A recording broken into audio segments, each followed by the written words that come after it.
It's been mentioned many times that a lot, if not most, of my official projects started out as fan fiction that I later developed into their own standalone properties separate from the fandom, Dreamwalkers being one of them. However, there was one project that I started with the explicit intention of it being fan fiction and only fan fiction, and that is The Path to Brighter Stars, a Warriors fan comic I wrote to vent my frustrations and represent my opinions on the latest arc at the time, A Vision of Shadows. Since I started documenting my process of revamping Dreamwalkers, I've realized just how much has been carried over from Warriors to the point where it may be possible to directly transfer OZs with very little resistance. So to test that theory, and because I already designed the cats as humans, I will be drawing my Warriors OCs into a Dreamwalkers AU. Honestly, I've been wanting to do this video for a while. I actually wanted to do this before the hierarchy video to show how I designed my old OCs in the first place and use the existing Warrior Cats lore as a stepping stone into the world of Dreamwalkers, but the polls had spoken and chronologically it did make sense to do it this way. Also, because this video is going to be long enough, and I hate talking, this video will be written as if you've already seen my previous videos and have some understanding of Warriors and my comic lore. So if you have neither, enjoy the pretty people. Let's get into it. Right off the bat, this silly, fun time, no stakes video was kicking my ass. Design-wise, I couldn't decide if I should just use my old human designs and slap tribal clothes on them, or if I should follow my own trail and use the same tactics I use for Dreamwalkers. Eventually, I just mashed the two together and cherry-picked my favorites in an effort to make them look human enough, but also indulge in Dreamwalkers' fantasy nonsense of orange eyes and multicolored hair. Lore-wise, I decided to go light this time. Everyone's backstories are mostly the same, with some minor changes, which I will get into.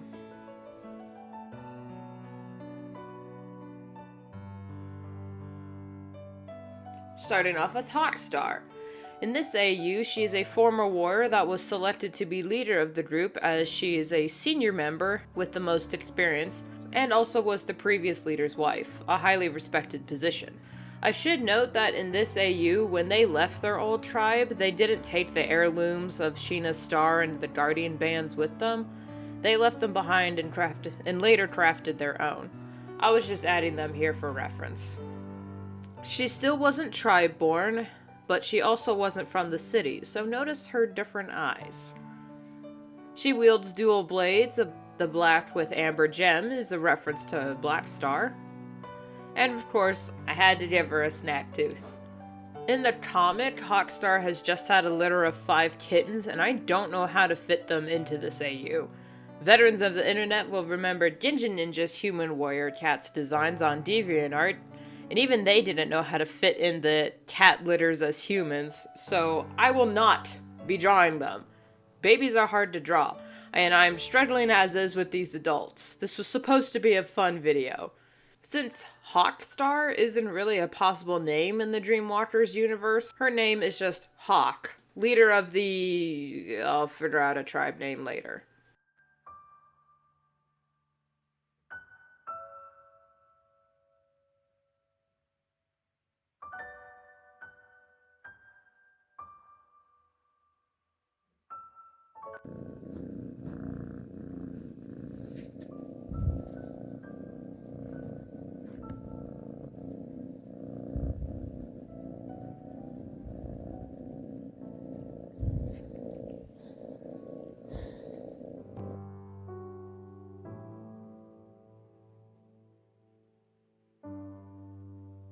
Ivystar was the obvious choice for champion in this AU. He was formerly a hunter, but he still acts as the new tribe's hunter. Instead of being his mentor, I figured Hawk took him under her wing and looked after him. Not a formal adoption, but she did teach him how to survive. To honor her, he crafted his dual knives to match hers. In Dreamwalker's lore, having naturally gray hair signifies having shoreliner ancestry. Given his destructive capabilities and his striking green eyes, his AU name is Ivy.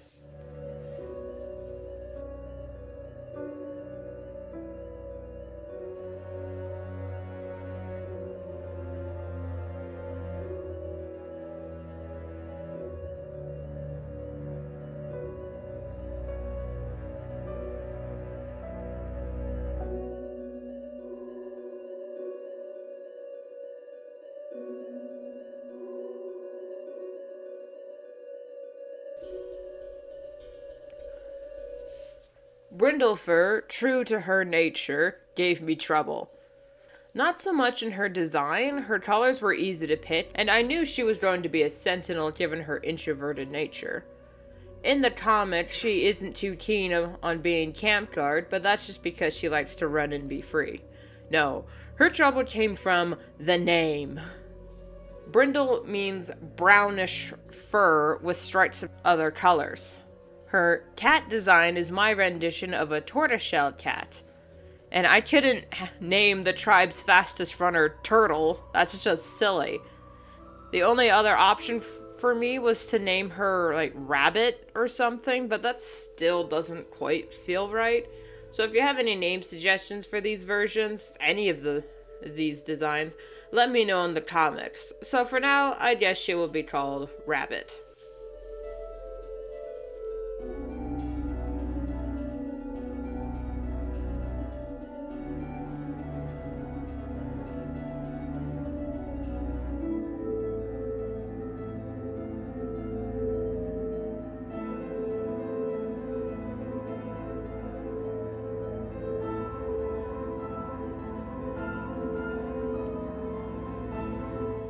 Next up are the twins, Shorttail and Snowblaze. Now, you know something cool? Cat moms actually have separate compartments in their womb for each kitten, so each kitten in the litter could have a different dad. 5 kids, 5 men, all at the same time. These cats do be hoeing. Is that why it's called a cat house? Focus rune. Shorttail is a short king, and by king, I mean a royal pain in the ass. Personally, I love his character, no one else seems to, and his design. In the comic, Shorttail had a hard-ass father who refused to let his son be anything but a warrior. So for the AU, his father also insisted on following the old traditions, like always being in full armor and having longer hair. And it's canon. Every human version of Shorttail is pudgy. There's no avoiding it. For a hot minute, I was struggling with his name as well, and will continue to struggle for the next few names. But since his father, who shall go unnamed, was such a traditionalist, he would have insisted on names of the old language, which is just me adding hard K sounds to words to make them sound cool. So, okay. He's small, brown, loudmouth, that is actually pretty smart, yet unassuming. Oh my god, he's a coyote. Now, the name coyote comes from the Aztec name coyotl, meaning trickster. Rather fitting. For some reason, I thought coyote was a Navajo word, but they actually called them Ma, spelled this way, and also they had a separate ceremonial name being Altsehashka, which means first scolder. And damn it if that ain't Shorttail's character in a nutshell.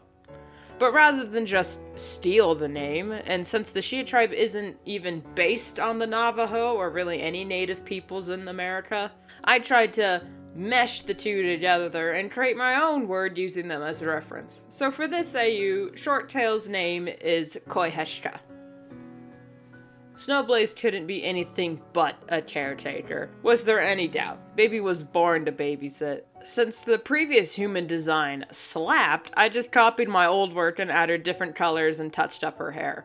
Now, again, her name, Snowblaze. What the heck? Easy, fun project, no biggie. While some tribal names are of the old language, it is common for the Shia tribe to be named after animals, plants, and the weather. Her father would probably try to name her something fire-related due to her hair, but her cozy, cuddly personality wouldn't allow that. Snowblaze's entire personality is sitting by the fire, curled up with a blanket after playing in the snow all day, sipping coca, or the first warm sun rays breaking through the clouds after a harsh winter, a sign of hope for warmer, better days. It's midnight and I'm writing love poetry. Eventually, I landed on the name Daffodil, for its lovely orange hue, and it's referred to as a winter flower for blooming as early as February. Funnily enough, camellia is also a winter flower. Theming!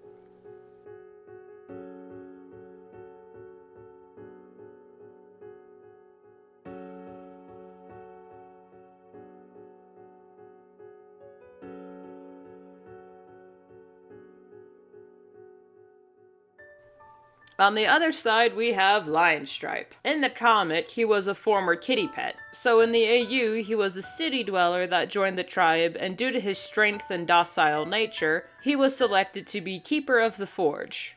Yet another ginger-haired keeper. It's as if I only write the same 5 characters. As a keeper, it wouldn't be a good idea to have long flowing hair around a forge, so to compromise his floof, I gave him a beard, which was very hard to draw. Now for his name, in Shia tribe culture, a newcomer doesn't change their name when they join the tribe, as your name is the first gift your parents give you, and remembering and speaking your name after you die is how your spirit lives on. So to keep with the lion motif, his AU name is Leo.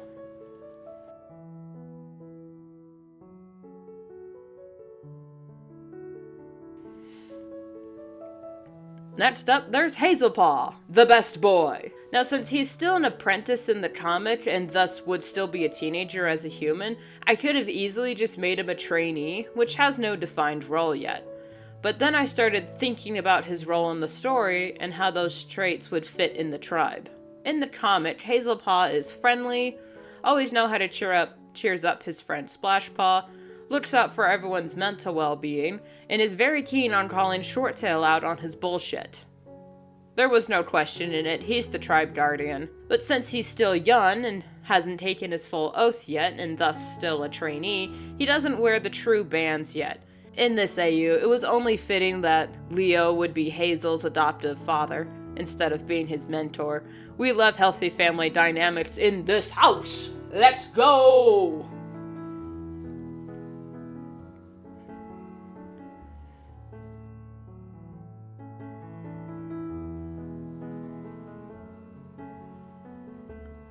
Splashpaw was obviously going to be the healer in this and every AU, but he is also a Dreamwalker.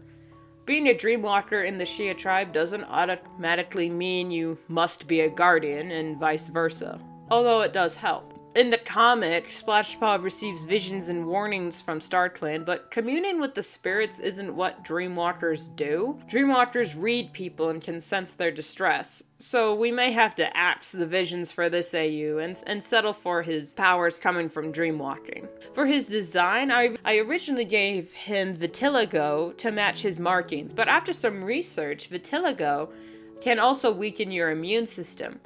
And Splashpaw was a sickly kitten in the comic, letting him spend more of his childhood in the medicine cat den, so it made sense for this AU. Also, given his skin tone, the name Splash wouldn't be that outlandish and celebrates his difference rather than shuns it.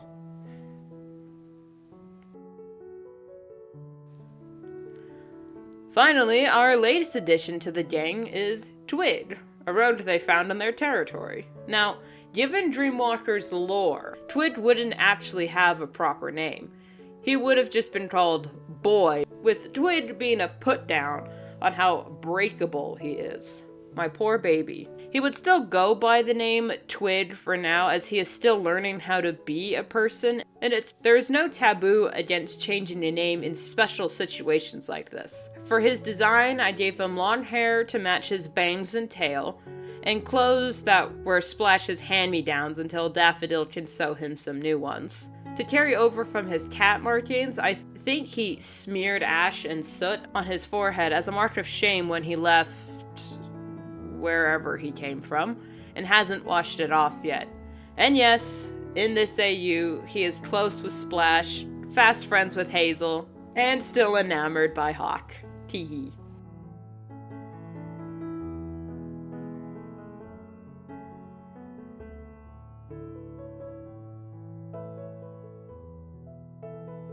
And that about does it for this video. I hope you enjoyed, and Lord have mercy, it was harder than it needed to be. It's funny how I said that I was gonna try and be very light on the lore for this video, but then I proceeded to only talk about the lore and barely talk about their design process. Normally I like watching these kinds of videos where people talk about their redesigns, the process, and what they changed about the design for certain character reasons, but my god, are the writing those scripts just difficult for me. I'm not used to having to time my drawings with what I'm saying, because the way I draw, as you could see, I would work on 2 characters at the same time just to get it done more efficiently, but it made splicing the footage extremely difficult to match up with the audio. So I'm not sure if I'm going to be making videos like this in the future, or if I could just get good. Anyway, thank you all so much for watching. Be sure to like and subscribe and ring the bell. Fair warning, even if you ring the bell when you subscribe, that doesn't necessarily mean YouTube will notify you when I post videos or go live, so I never know how to end these videos. Bye.